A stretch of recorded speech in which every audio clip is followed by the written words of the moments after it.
hear about how physical activity and mental health go together. So with that, I'm going to mute myself, turn it over to Becky.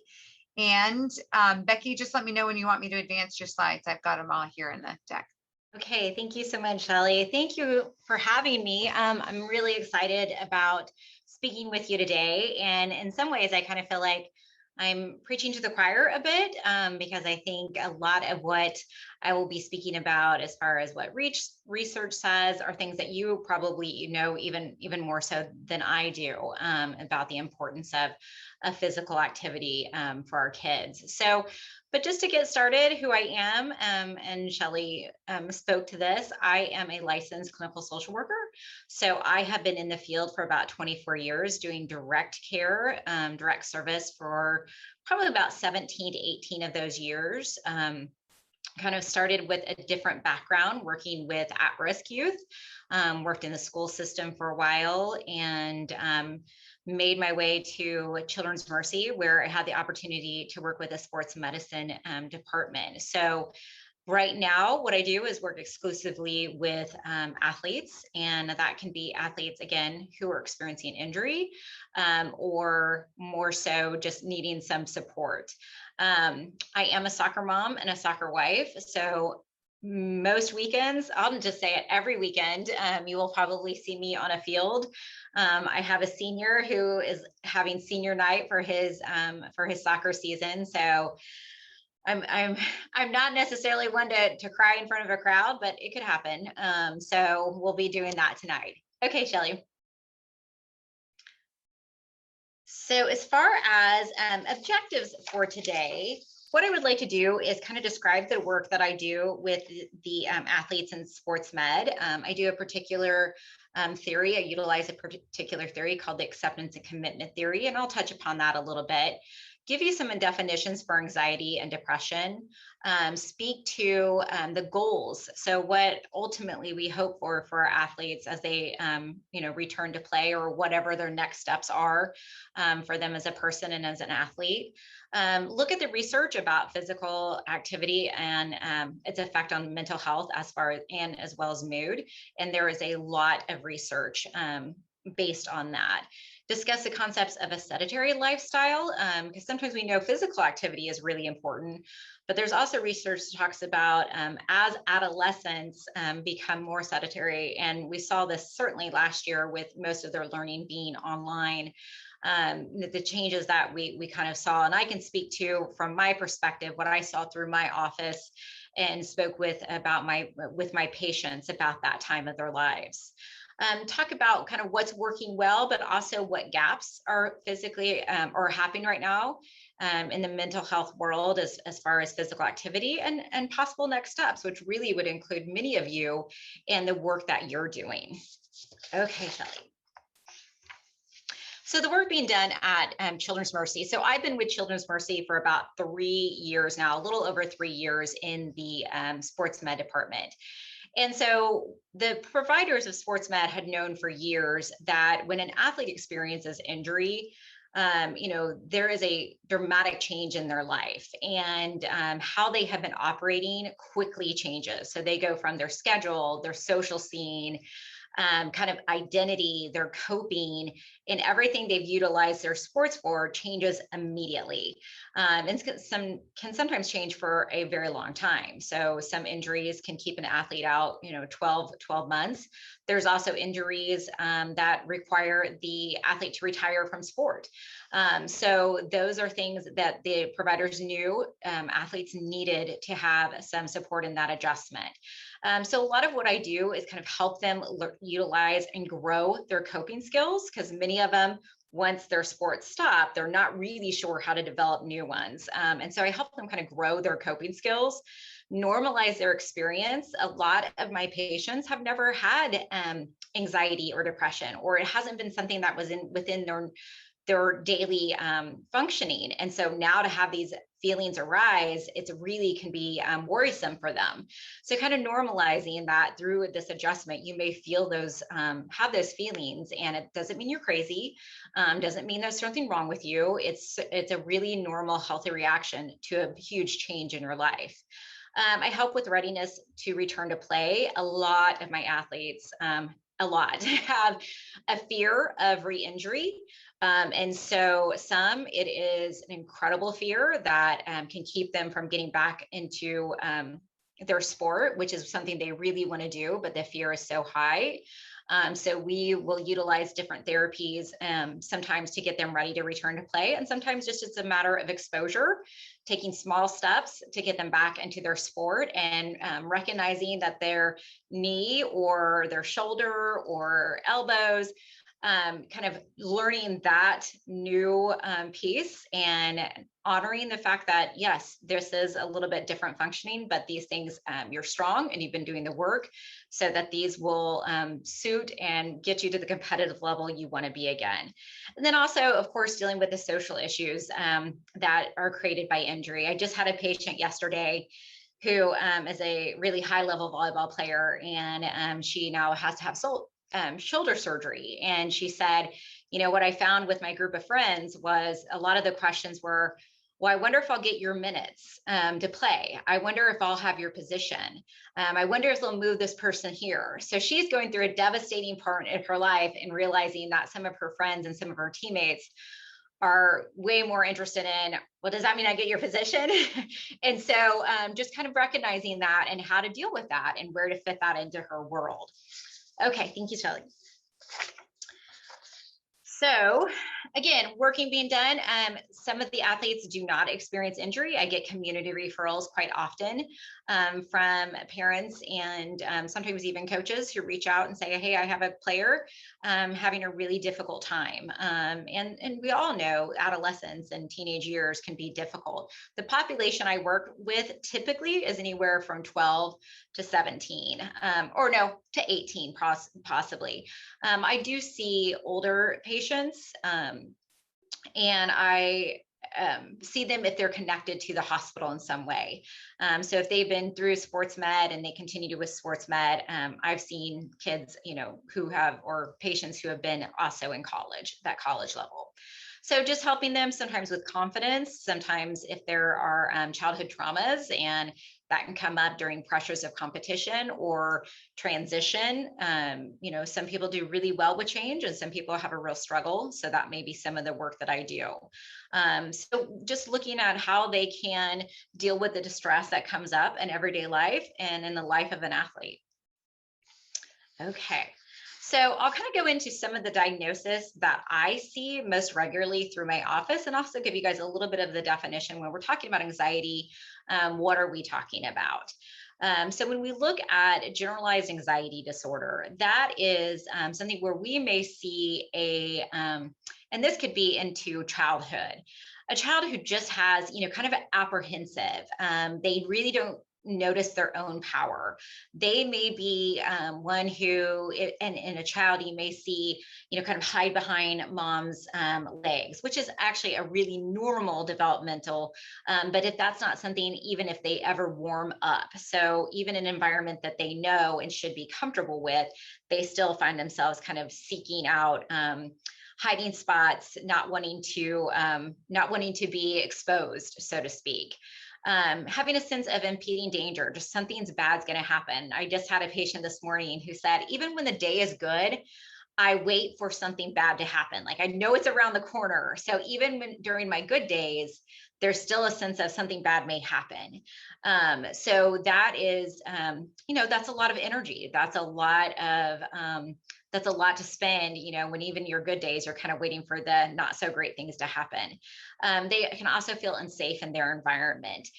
So that's the chronic anxiety, exaggerated worry. A lot of athletes talk about, well, before a game, I get really nervous. I have butterflies. And I explain, well, congratulations, you are human. Way to go. That is to be expected before a test. Yes, I get kind of nervous. I worry about, am I going to do okay? Before a game, I, want to do really well. And so I have some nervousness and stress about that. Those things are to be expected. And again, I help normalize that for a lot of the patients that I work with and athletes that I work with. Generalized anxiety is, there is not really anything that there's not really a stimulus. It's just something that where our thinking and our feelings and our emotions kind of go to a worried place. Okay. So what this may look like in children, worried about the safety of themselves or others. So always worried about, where am I going? What time are we going to be there? Are we going to stop by here? What are the, wanting to know ahead. And these kids can sometimes get really thrown off if plans change. So we may think, oh, wait, I'm just going to stop by, I'm going to stop by the store as we're going to your practice. And then, the athlete will like, wait a minute. Well, you didn't tell me we're going to stop by the store. Are we going to make it on time? Coach is going to be so mad if we're late. And, if I'm late, the other teammates are going to be so mad at me and they won't let me play in this game. So that transition or that change can be really, really difficult for sometimes with those kids with that high anxiety. Worrying about being on time, forgetting items, going to the wrong location.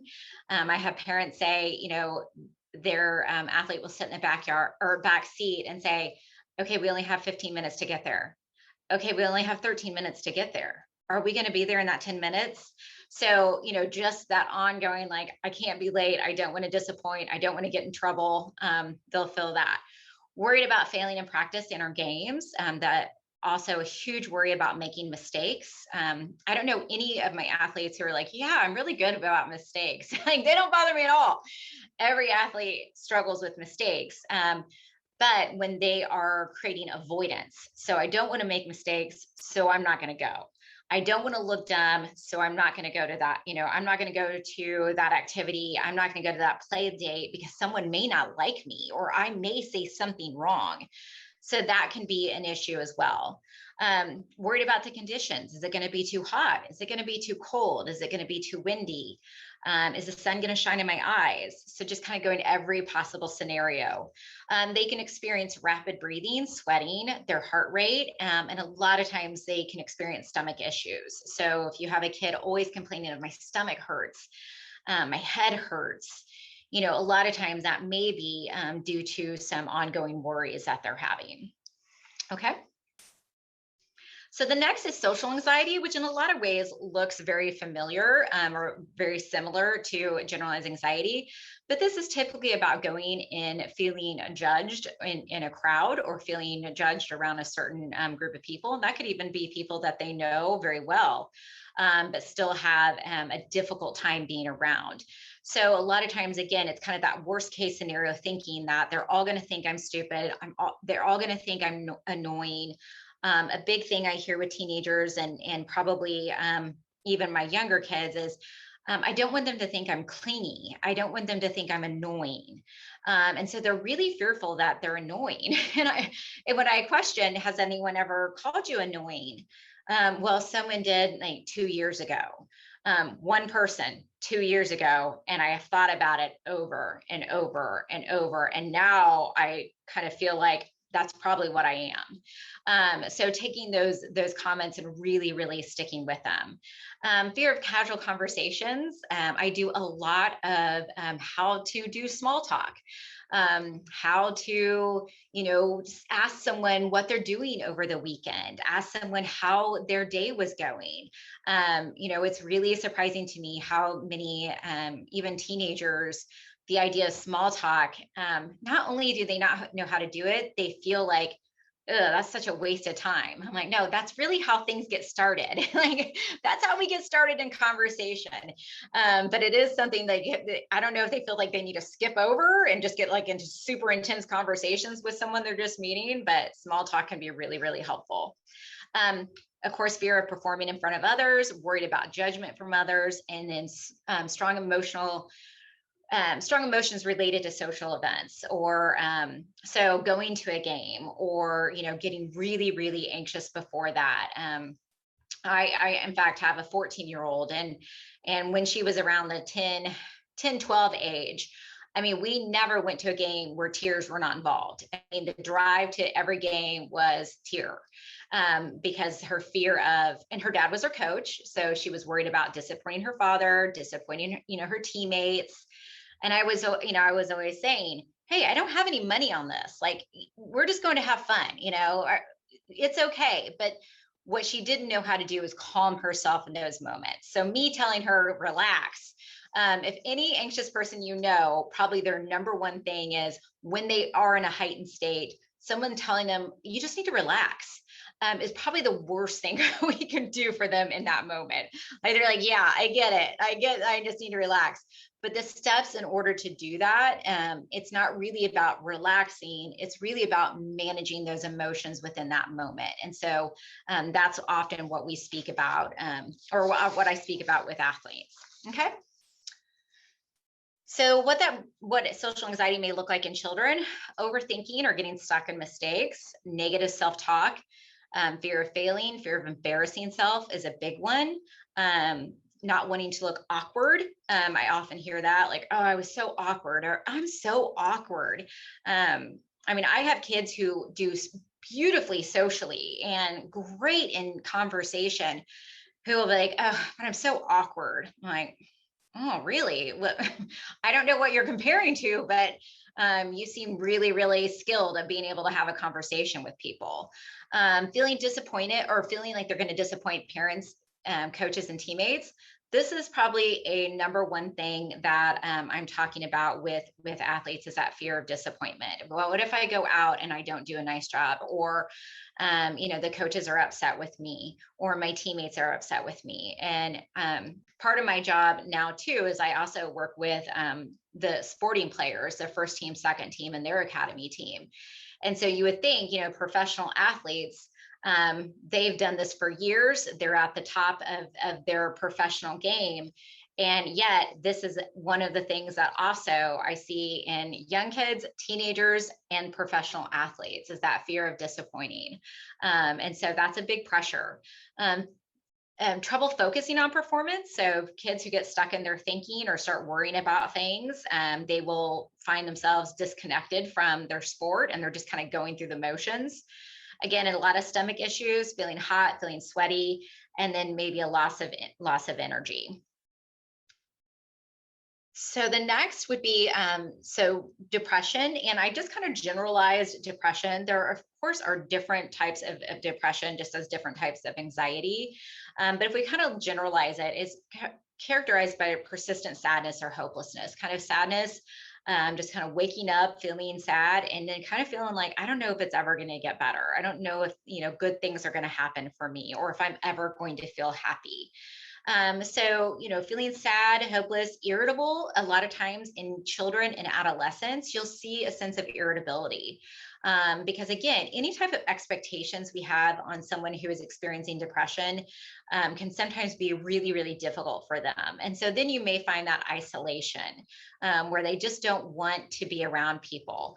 And it's not that they don't want support. It's like, I'm a bummer. Like if I go into a group, I'm going to bring the group down. Like, I don't want to be the sad kid, going into my friends and they're all having fun, and I'm over here, not being able to do that. So a lot of times those kids will isolate, not because they don't want the support, because they don't want to bring down the people around them. So they can show changes in their eating patterns. This can be eating a lot more or even a lot less, which is something we definitely see. Energy level. So if you have a child who every time you see him, like, hey, how are you? So tired. I'm so exhausted. I'm so tired. That may be an indication of this energy is being zapped somewhere, and it could be just that emotional state that they're in. Because if you think about being an anxious kid or a kid with depression, your daily activities, you're having to work twice as hard to stay engaged, to get through the day. So, a lot of times they really are quite exhausted. Feeling worthless, useless, or guilty. Sometimes, again, feeling guilty. Like, I don't want my mom to know I'm sad. My mom has things that she's already worried about. So I don't want to be another burden to my mom or dad, or, it'll upset my mom so much if she knows that I don't love my life. I have great parents. There's nothing for me to be sad about. I often hear that with the population I work with is, I have a great family. I'm good in school. I have friends. There's nothing for me to be sad about. And yet I still am. So of course, showing any self-injury or self-destructive behavior, that of course is going to warrant a discussion and ways to maintain safety for any child who may be experiencing that. So what that may look like, again, that sadness, the isolation from friend, disengagement in activities. So whenever I see a kid, and this does happen in injury often, is they have to modify for a really long time.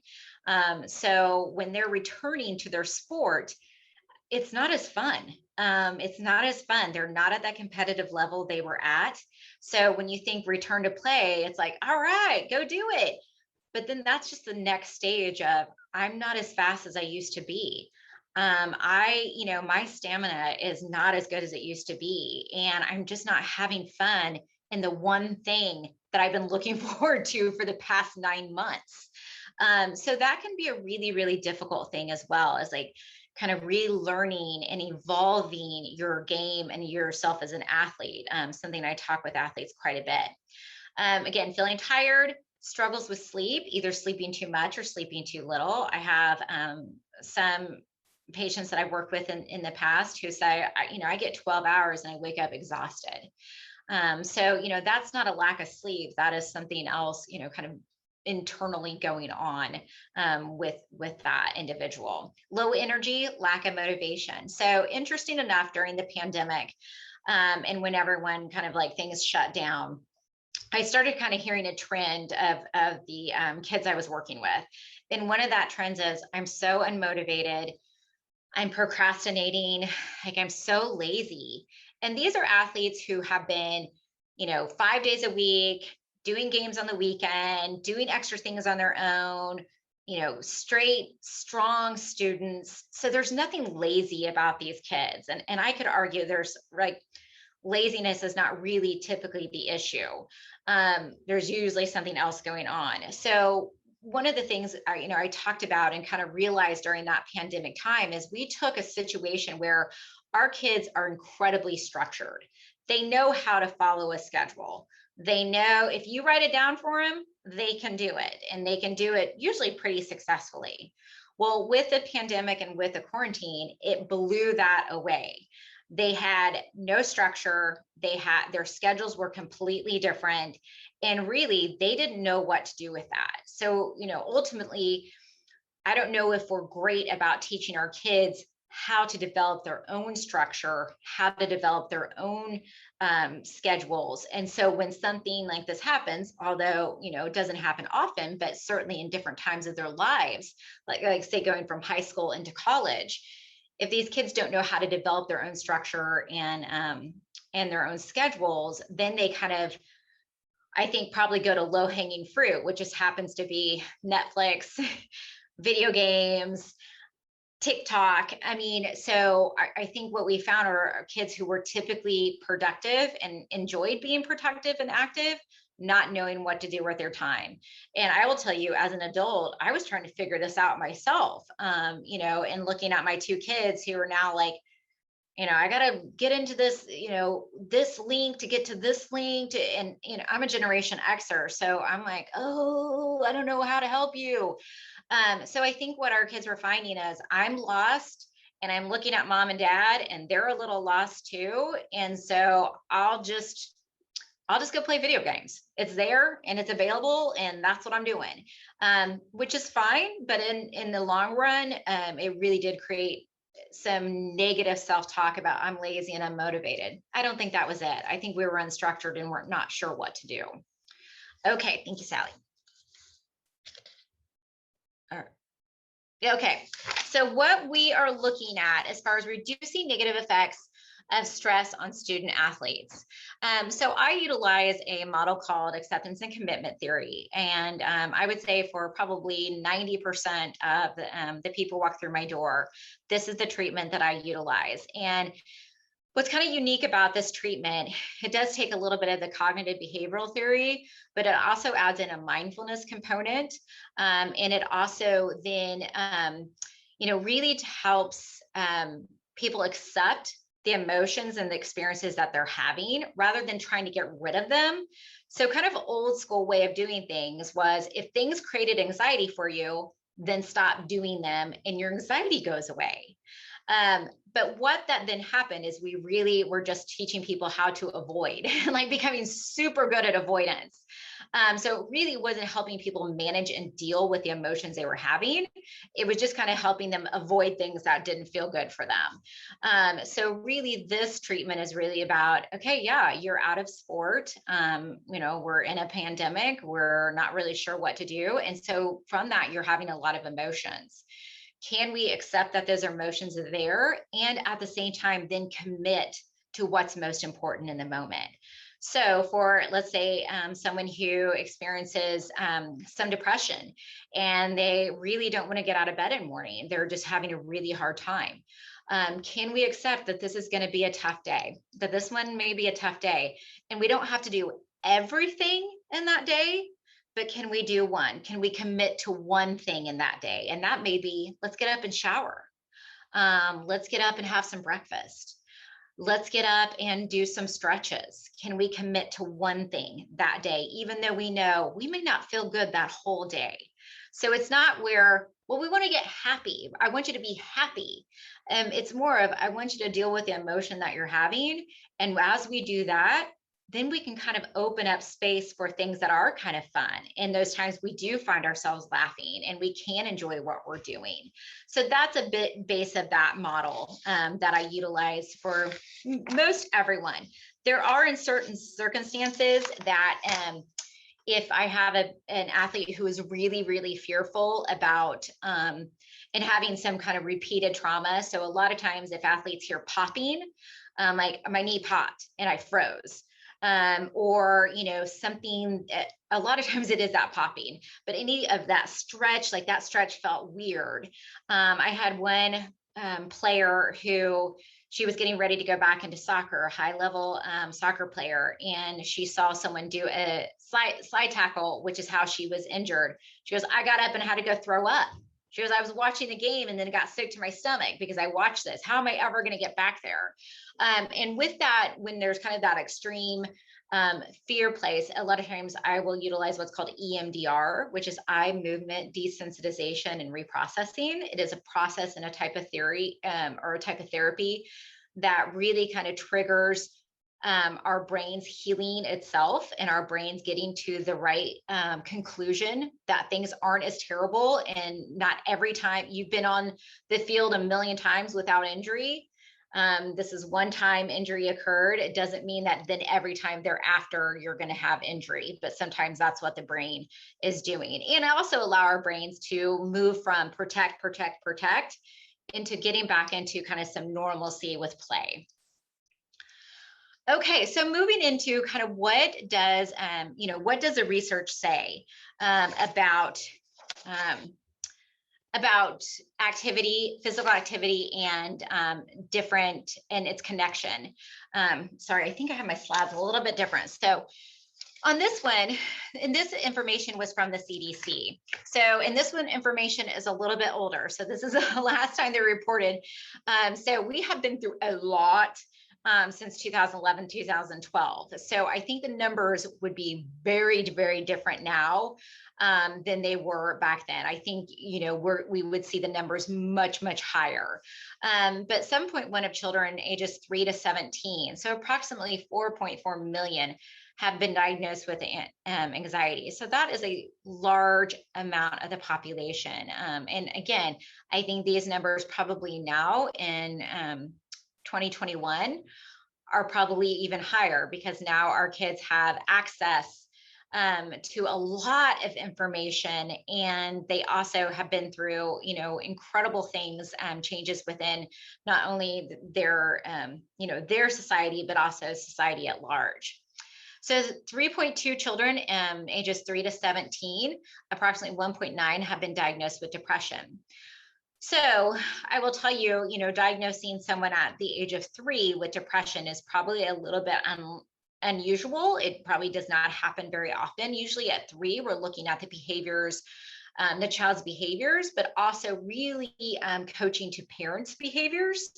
or what is happening within their environment, and looking at what, what may be causing behaviors that are outside the norm for a younger age group. And then ever having diagnosed with either anxiety or depression. So if we're looking in 2003, that number was 5.4. It went to 8% in 2007, and then up to 8.4 in 2011, 2012. Again, I would have to think the numbers at this point are much, much higher. Just hospital wise, the acuity of mental health has gone up significantly, I would say even the past year and a half.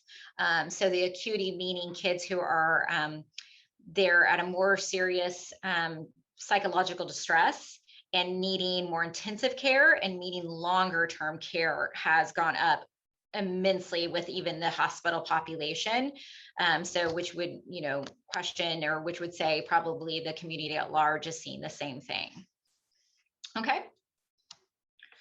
So if we look at what the research is saying, so what the research shows us is that, there have been so many studies. So I was in school, what feels like 100 years ago.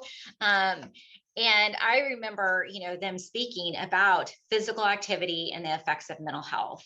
And, it was very, very clearly stated, like, this is one of those things when you're in, the world, the psychiatric world, and working with people who are experiencing mental health struggles, physical activity, eating well, huge points of that.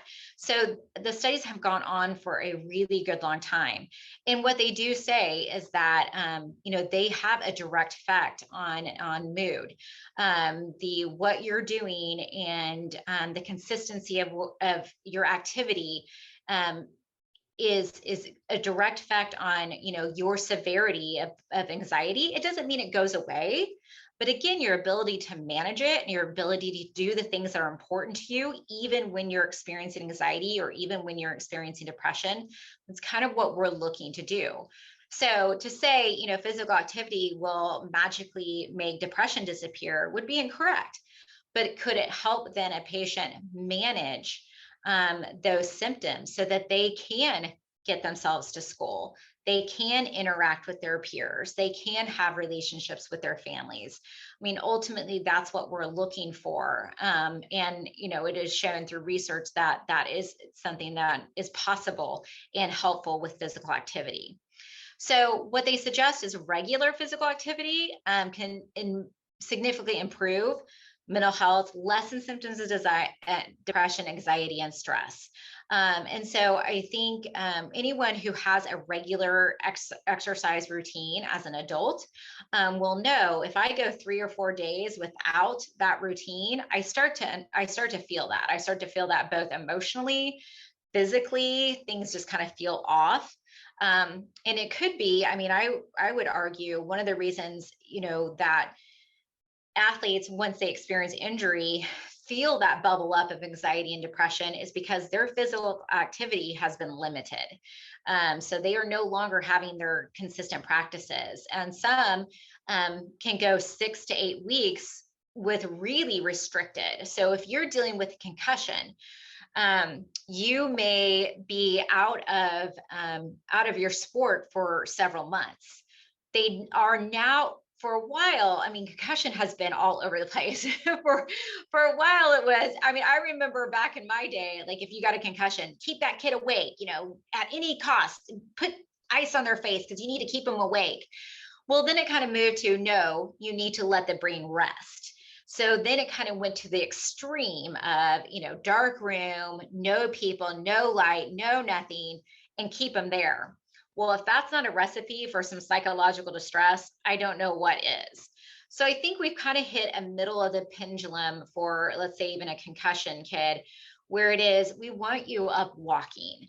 Playing a contact sport? No, but we do want you walking. We do want a slight raise in your heart rate. Those are healthy things for kids. We want you back at school, even if you need breaks.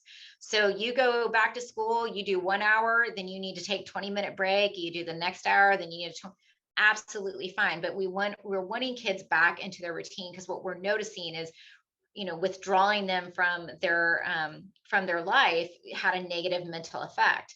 Kind of what maybe we could see also with the pandemic and quarantine was as well. Okay, thank you, Shelley. So what activity is best? So I will say most of the research that I looked at and that they have is really geared towards adults. So a lot of that research is kind of looking at adult. There's not a ton of research with young children or even early adolescents on that physical activity, which is kind of interesting. But one of the things that they spoke about is it's not really the nature of the exercise, aerobic or anaerobic, because both had a positive effect on physical or on mental health and mood. So it doesn't, it's not about, oh, you need to go for a run, or, oh, you need to do yoga, or, oh, you need to do this. A lot of my kids with anxiety, yoga is probably the worst thing I could have them do, because that moment of getting really, really quiet, their brain is boom, boom, boom, boom, boom, boom, boom, boom, boom. And so they're like, Miss Becky, that yoga class was my worst experience ever. For some anxious kids, it was like, oh, that was heaven. That was great.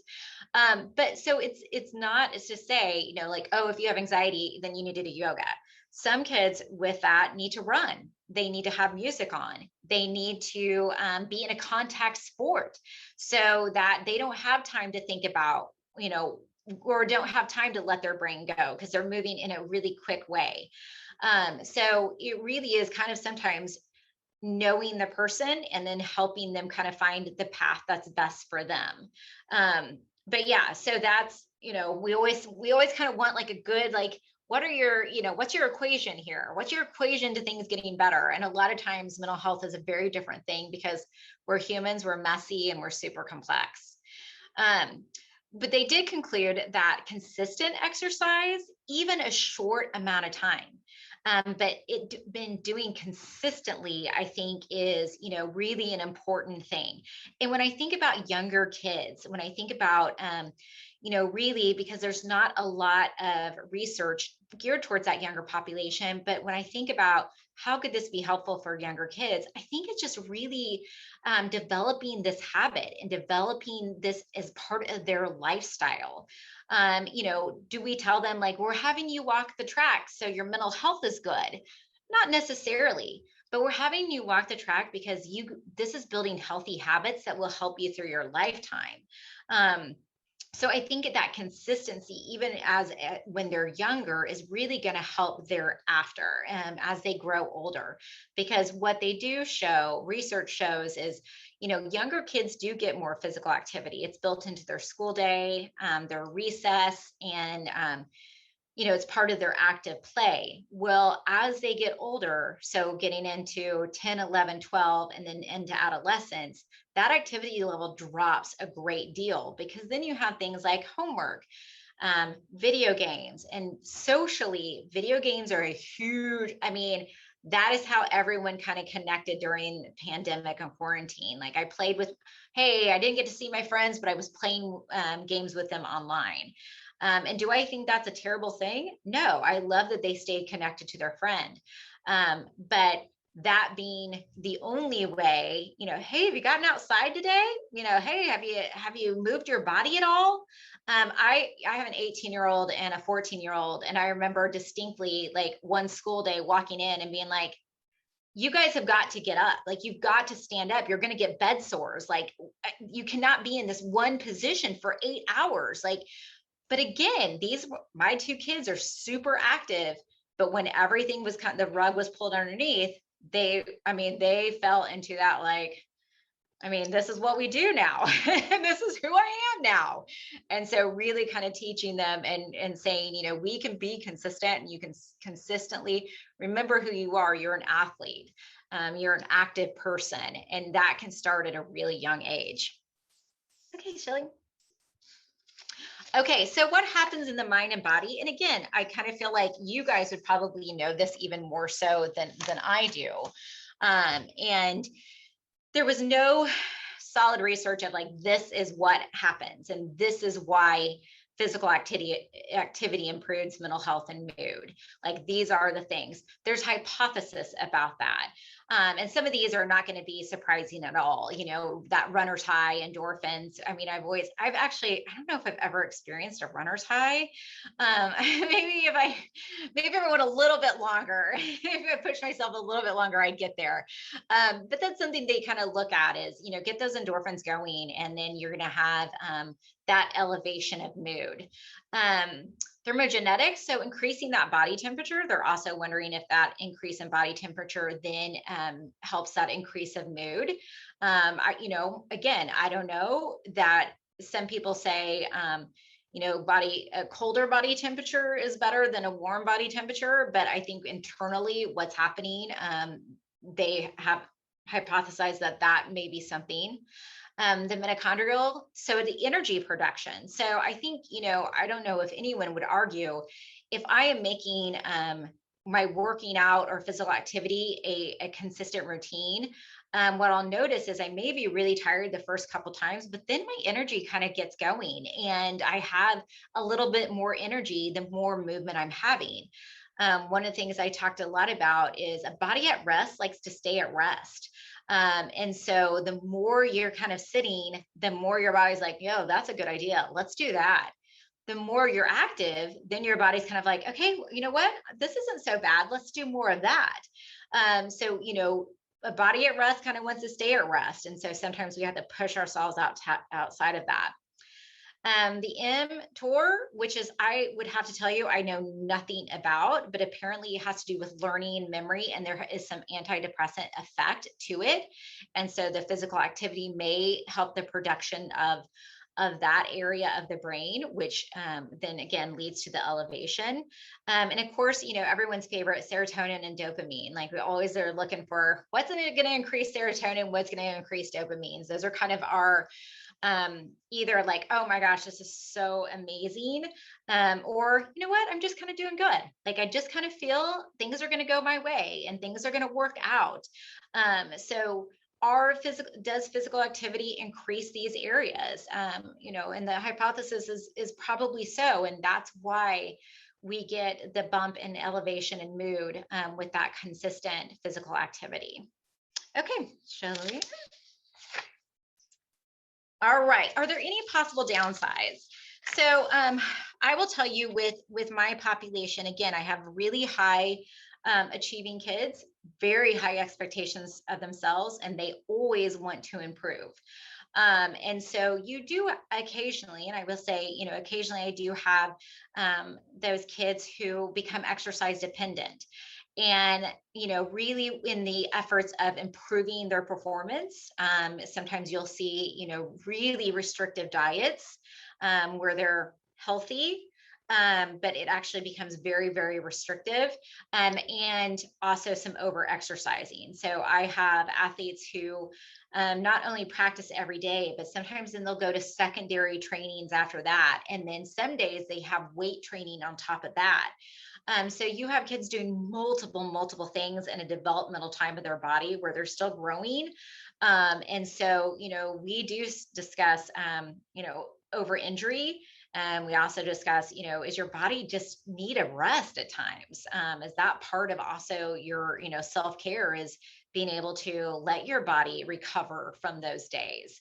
I think there was no recovery days, no off season, which again, yes. However, for kids who then kind of take it that next step, those type of messages are something we have to be aware of. It's not everyone feels that as motivational. Some people feel that as like kind of guilt and shame. So if I'm not doing these things, I'm not doing enough. And that can lead to, some high levels of anxiety. So I have some athletes, the idea of missing practice is just so anxiety provoking. Like there's no way I will lose skill. I will lose, someone's going to take my spot. I'm going to lose my speed. So the idea of, missing can bring a lot of anxiety and depressed mood as well.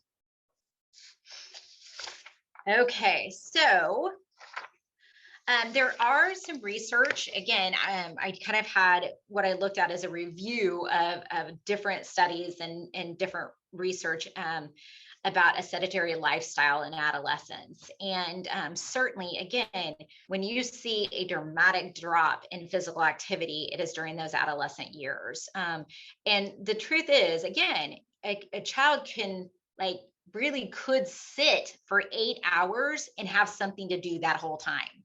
They can go from studying, they can watch a million videos, they can do a whole section of Netflix. I mean, there are things that they can do in a seated position all day long. And so, to kind of feel like that's number one, alarming, but we also see where that can become a concern.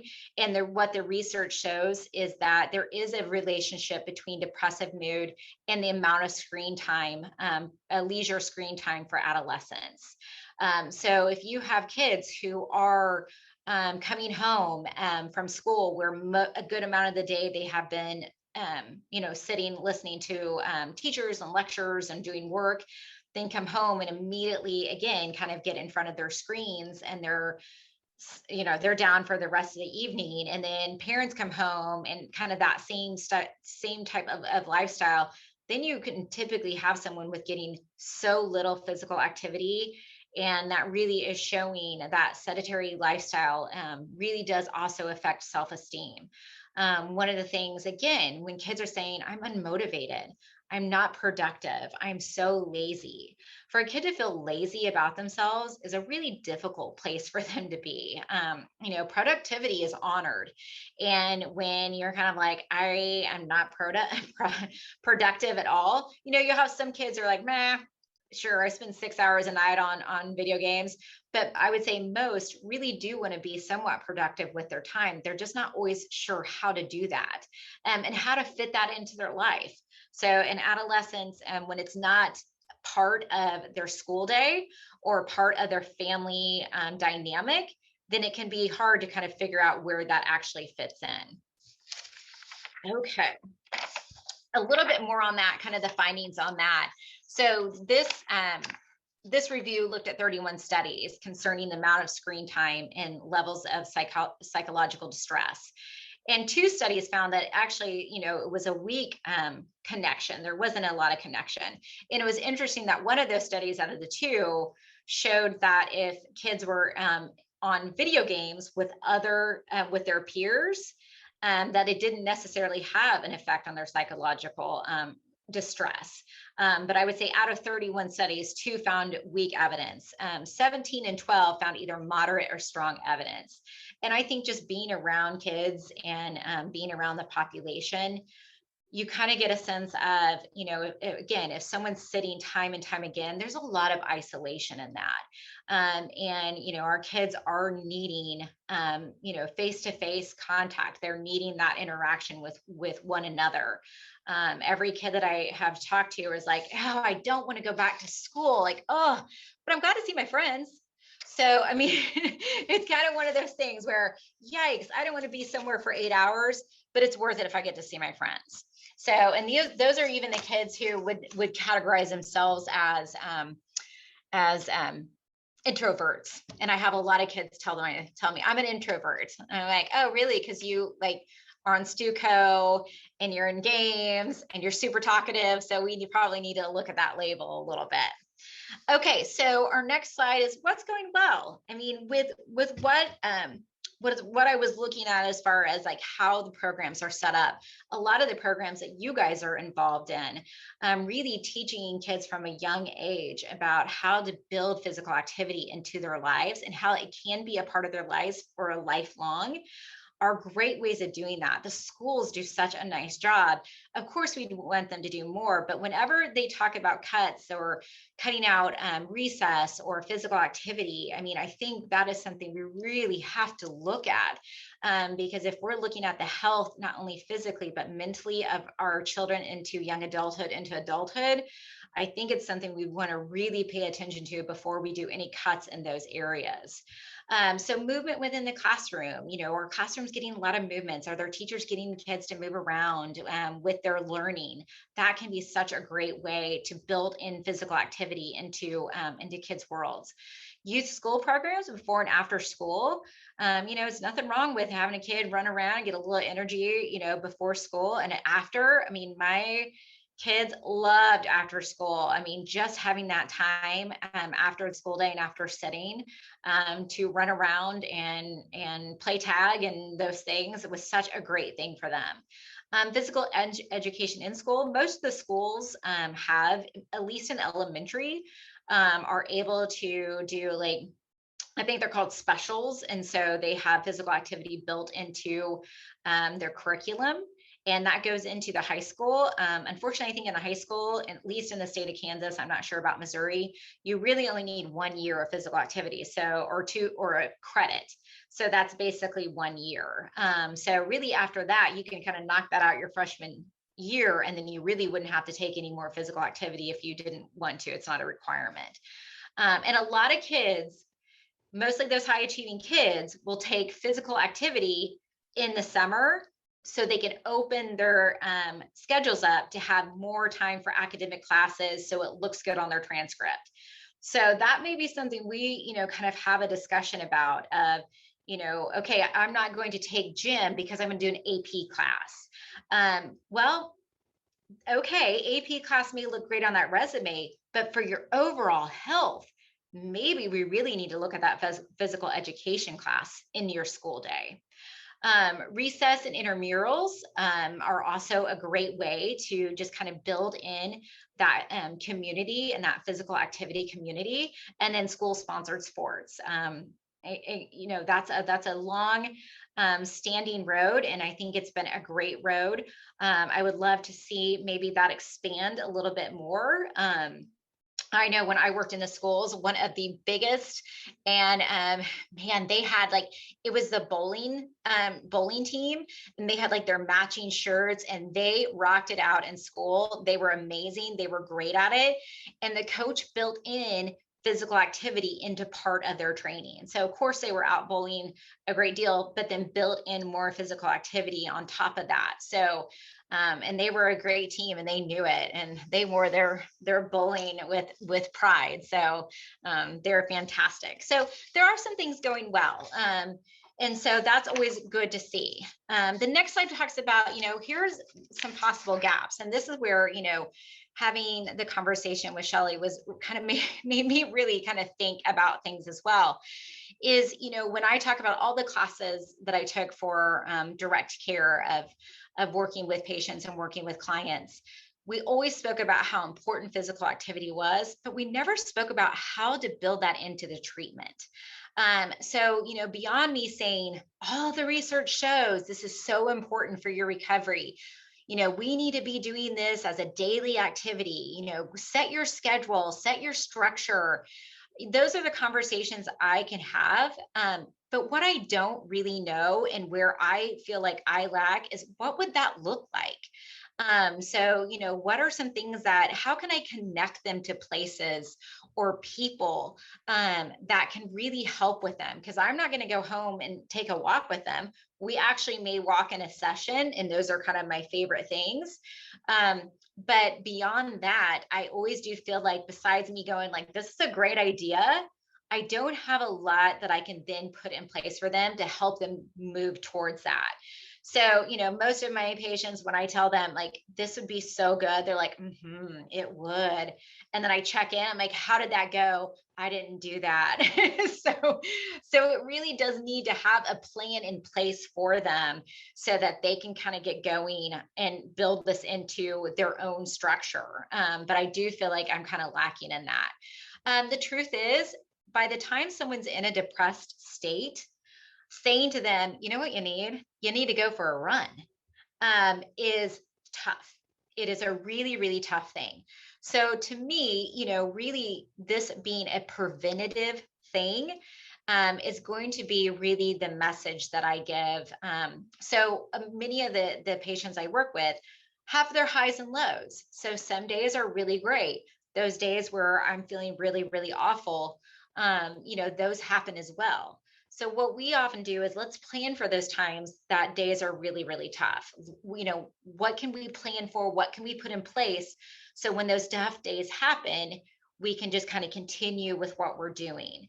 So having someone who's in a really depressed state in my office and trying to get them to go for a jog is going to be really tough.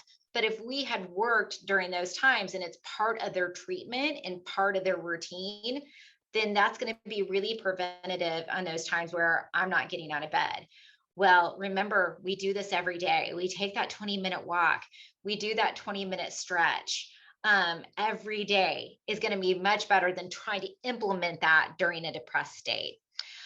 Mental health treatment typically exists in silos. And, this is one of those things where I feel like a lot of different professions and a lot of different areas are kind of hooked with one another. And then kind of mental health is on that side, which makes sense because you want people to have their privacy. You want people to have their confidentiality. You want people to feel comfortable to share really difficult things to share.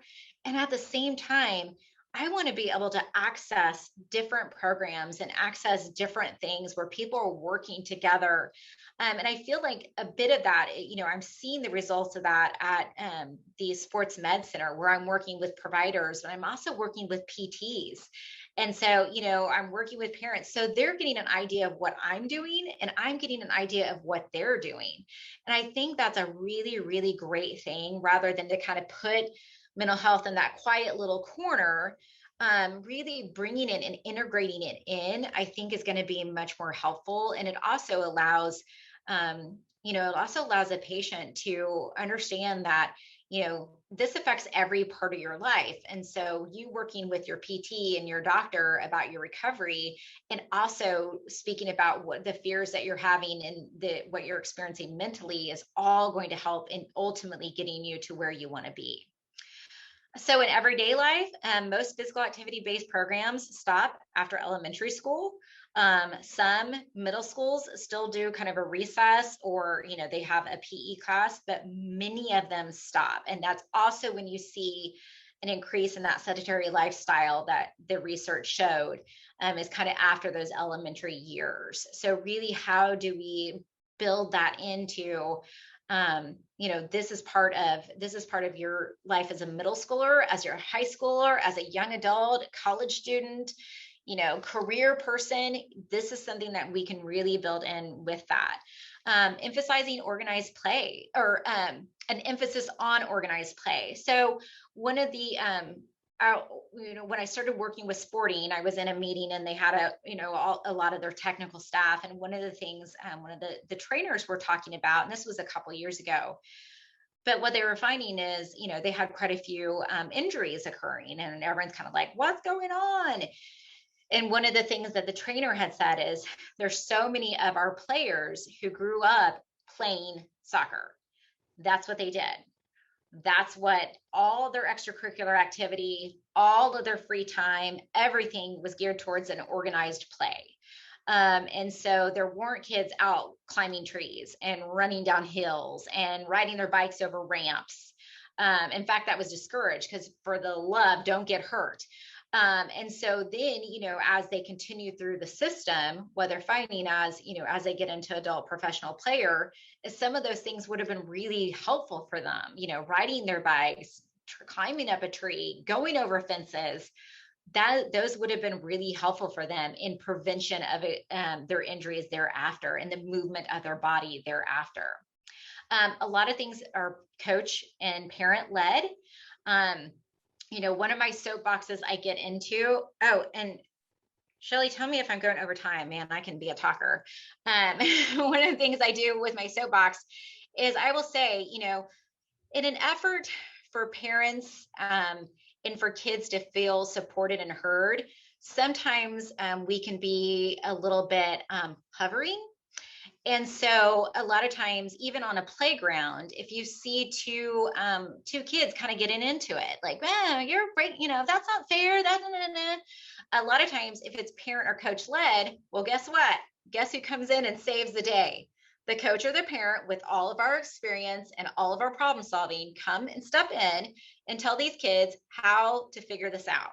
And then we step away and they do that.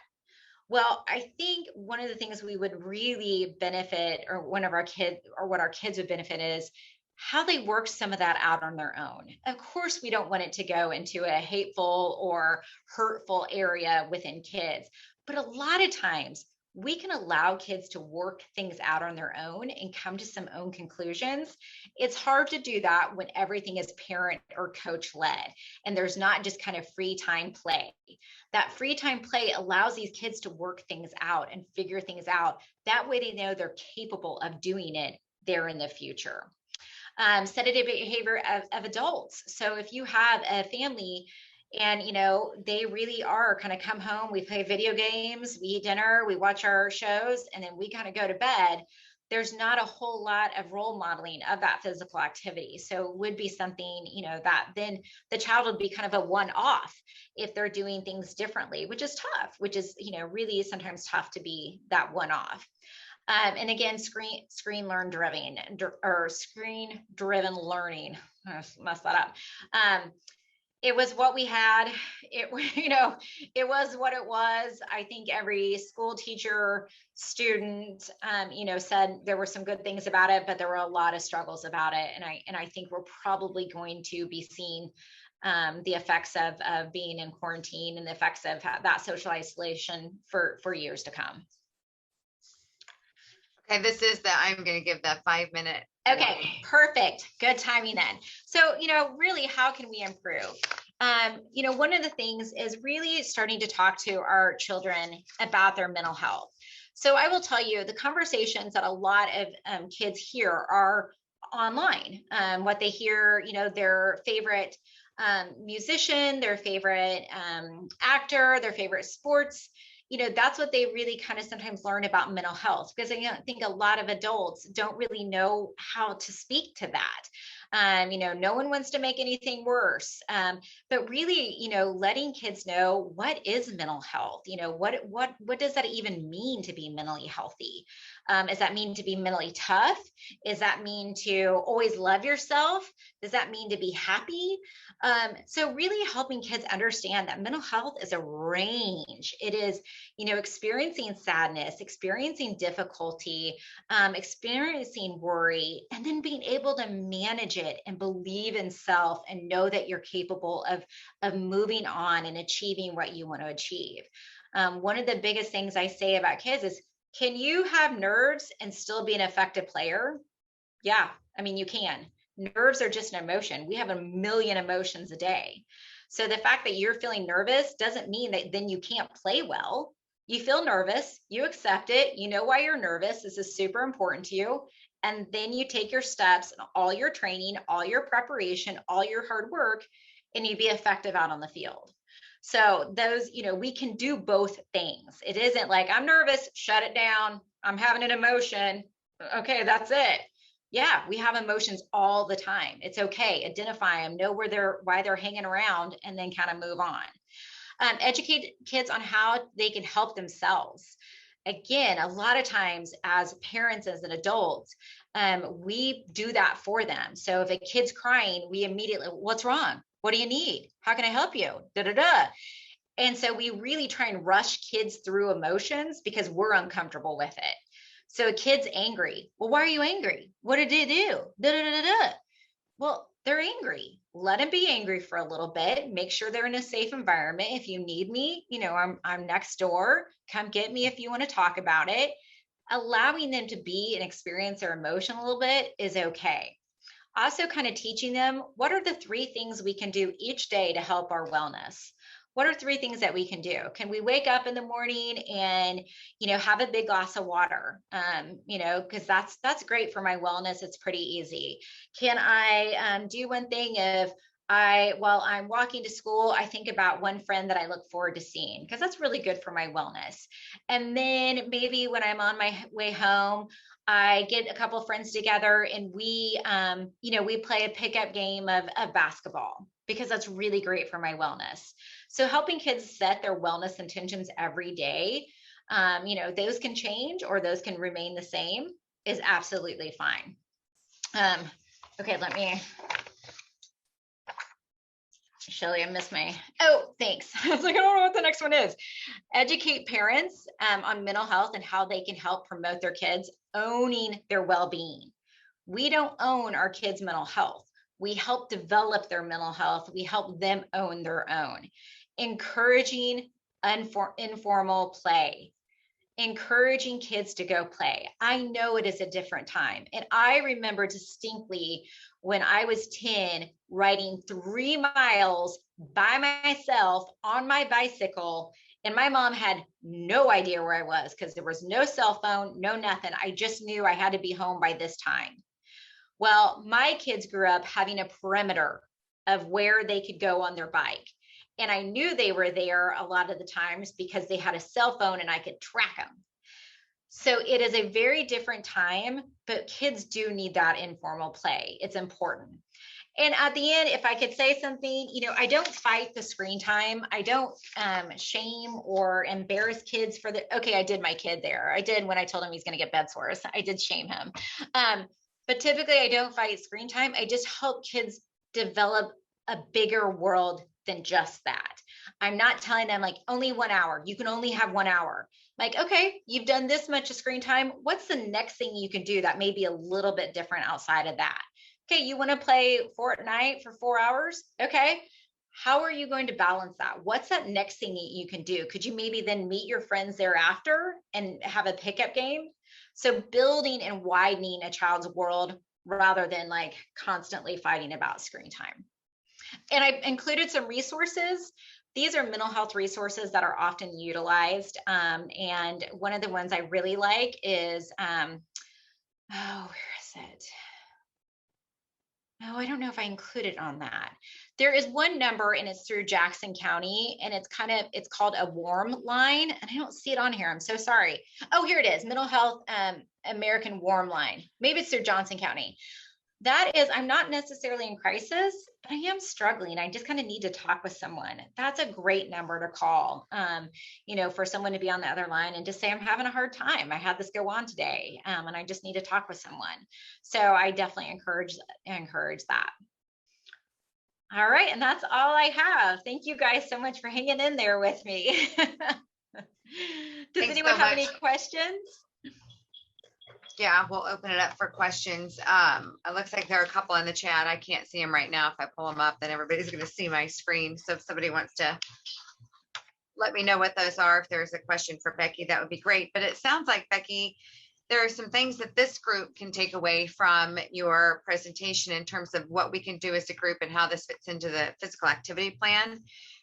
One of those is making sure we're supporting physical activity in schools. Mm-hmm. Which has been a priority for the school sector work group. So glad to hear you say those sorts of, you're seeing the same thing. Right. And those pieces are important to keep in there. Some of what you're saying also can be used to inform strategies, especially for the sports sector as they're getting started and working. So as you're identifying these issues that are going on with athletes, my assumption is it's going on for everybody, no matter what, whether they're an athlete or not, still struggling with mental health issues, anxiety, whether it's general anxiety or social anxiety. And I don't know the numbers, but I'm sure there's an increase in depression among everyone over the past year. And then the other thing I think would be good for this group to think about is what are those messages? So as the mass media group gets started, what are the messages we want to include to help everyone understand this is not just a physical activity plan, it's also a mental health plan, because as you shared, physical activity has been shown to improve mental health. How do we help people see that connection here, and that this is helping to address depression, anxiety, other social issues that kids are struggling with right now? Well, thank you, Becky, very much. We really appreciate you taking the time today. I didn't see any other questions come in through the chat, so I'm going to go ahead and just transition on into the other weighing in updates. But thank you again so much. Thank you guys so much. Have a great weekend. Take care. Okay, so I'm going to share a few reminders with the group here. This QR code is the one that you can use to sign up for any of our newsletters. And what that means essentially is you're signing up for information about the sectors. So you'll get the upcoming meetings for the different sectors. You'll get additional information and resources that the sectors are sharing. So I invite you to use your phone, scan that QR code, access that, send us your information, and we'll be happy to add you to those groups. Be sure to like and follow us on social media. If any of you want to see or use that awesome physical activity break recording that Bryce did, you can find it on our YouTube channel. And now I want to transition to a few other updates. There's a lot has gone on this summer in terms of our team. We want to congratulate Dr. Shook and his wife, Emily, on the newest member of our team. Callista Ann Shook was born on June 6th or June 22nd, sorry. So these are just a couple of pictures of her. It is going to take a little while for her to, get to the point where she's able to support our team here in the office. With that, I already shared an additional update for our team. So both Emily and Matt have moved on. We hope to have some position openings in the next few weeks or months. We'll be sure and let you know a little bit more about that. But welcome, Callista, and congratulations, Robin. I did want to remind everyone, we do have a community garden here at Children's Mercy, and that community garden is growing gangbusters. You can see our most recent harvest on the left. The second to the left picture, that refrigerator, we are partnering with the UMKC Student Food Pantry. We deliver fresh produce to them. So that's just a picture of that. We're really happy to be able to make that connection. And then you can see some of our volunteers in the garden and our produce growing. So if you have any interest in supporting the garden or finding out where that food goes, feel free to connect with us at communitygarden@cmh.edu. And now I'm going to move into partner updates. I know Mariana Hengler is on the call. She shared a suburban poverty report with us. I want to give her just a minute to talk a little bit about that, if you can, Mariana. Yeah, thank you so much. So Jackson County Health Department, we put together a report on suburban poverty. We actually did most of the work pre-pandemic, and then as many things, it just got delayed in actually being released until this past spring. But really, we just kind of wanted to bring light to poverty and an issue in suburban areas. I think oftentimes, kind of the age-old that poverty is an urban issue or poverty is an inner city issue. And what we have found is that poverty rates in Eastern Jackson County, being all suburban communities, has increased over the last 10 years. And so, just kind of wanting to shed light on that and really the need for safety net policies, resources, and expansion in the suburban areas, and no way to take away from any issues that are happening, within Jackson County, within Kansas City, but just kind of realizing that it is a wider and often unseen issue in suburban areas, not just here in Jackson County, but across the country. So I'll put the report in the chat if anybody's interested in looking at, as well as my email. If anybody has any questions based on that they want to follow up with me, I'd love to talk to anybody about that. Thanks for letting me share, Shelley. Thanks, Mariana. The next update I want to share, I don't know how many of you were able to participate or were aware. We want to congratulate Kansas City, Missouri Parks and Rec on the recent opening or reopening of Martin Luther King Square Park. For those of you who don't know, it features a playground designed to be accessible to kids of all physical and mental abilities. Some of the amenities that are there include sensory and physical components on top of an all-weather surface. The playground centerpiece, which is not in this picture, but there was another picture I saw online, is a bright yellow climbing web leading to a tower with a gray tube slide branching out. They've got swings of various shapes and sizes that go up one side of the play area, and they've got short climbing walls and tactile sensory equipment like a marimba are scattered under yellow shade sails. So if you haven't had a chance to go out there, the pictures look absolutely fantastic and amazing. So we want to congratulate them on their that great work they've done in Kansas City. Champions for Health. Robin is going to share a couple of updates on the Champions for Health program and also a little bit about Fuel Up to Play 60 and new improvements they have there. Yes, I am. Thank you. The Champions for Health Challenge gives students the power to make changes at their school and support health. So classrooms are able to submit a health and wellness project proposal designed by kids or for kids by kids, and the winning groups will be awarded up to $1,000 and are expected to use the funds for student-led wellness projects in the school. So the challenge is open to classrooms and after-school programs serving students grades 3 through 8 in Johnson and Wyandotte counties in Kansas, and then Cass, Clay, Jackson, and Platte counties in Missouri. So the project application is open right now, and the deadline to submit challenge projects is December 17th of this year. So if people or schools are interested, or classrooms or after school programs are interested, they can definitely learn more at kchealthykids.org. And hopefully they're seeing information coming out from Michelle Dake on that as well. So kchealthykids.org to find out more information on the Champions for Health Challenge. Next slide. Yeah, we'll include that information in our monthly newsletter as well. Awesome. Okay, thank you so much. And then I just wanted to update that Fuel Up to Play 60 has a fresh new vibe and easy to use educator dashboard for 2021 school year. So we know coming off COVID and the changes last year and even some of the effects going on now, but there's some new opportunities to start fresh, but also stay fresh. So there's going to be updates coming regularly, and then the educators can use, on the slide, you'll see where it says, welcome to the homeroom.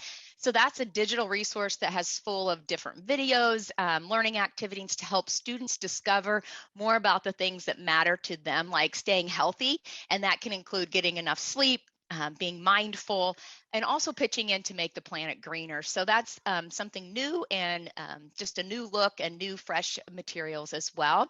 And then the student zone apps. So kind of moving from fueluptoplay60.com used to have both options for students as well as educators.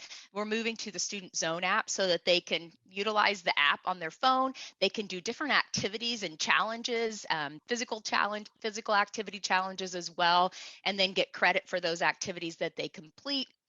And then really try new activities focusing on total health and wellness, become champions and more. So kind of driving that student focus.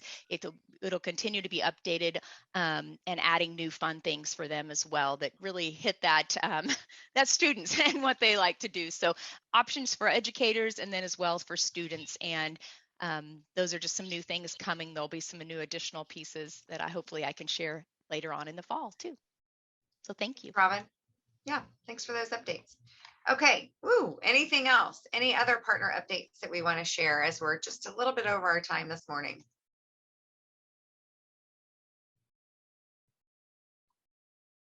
Okay, without hearing any, here is a QR code for your evaluation.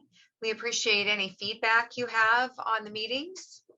We also are open to any topics you might suggest for upcoming meetings. And our next quarterly meeting will be December 9th. That'll be your final quarterly meeting of the year.